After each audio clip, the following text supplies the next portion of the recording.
Hi there, my name is Professor Peter Grester. I'm a journalist and an academic, and crucially, I was in prison in Egypt back in 2013 when I was working there as a correspondent for Al Jazeera.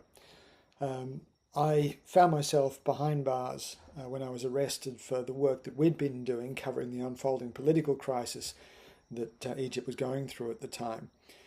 And we were facing some very serious charges around terrorism.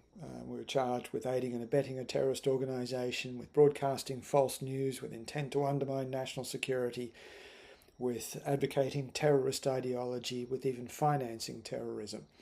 The kinds of charges that I'm sure a lot of you are pretty familiar with. It certainly seems to be fairly typical of the kinds of things that we're seeing a lot of people being accused of in recent years.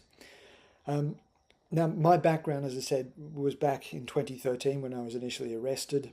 I was in prison throughout 2014 and eventually released in 2015, on February the 1st, 2015, after 400 days behind bars.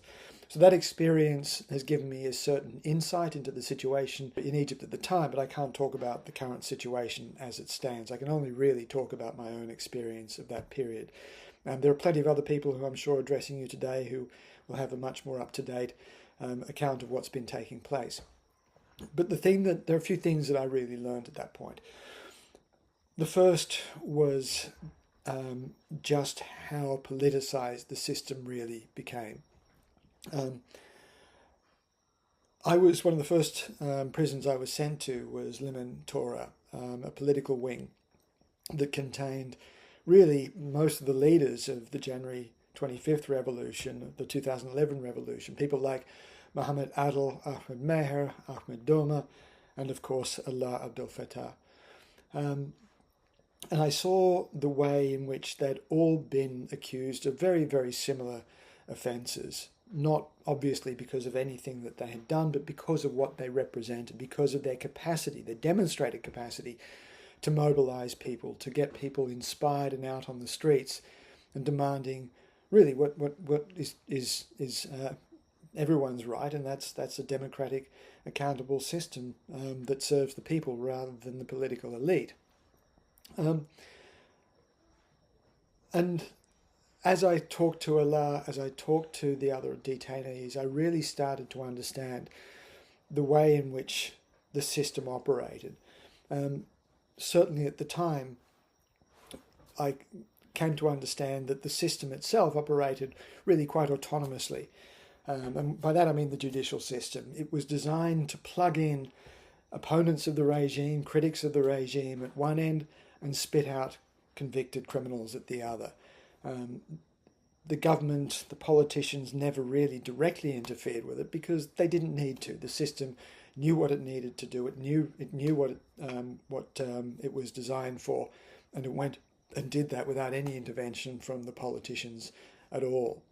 But I also saw countless examples of abuses, of torture, of due process, of, as we've already been talking about, of political prisoners.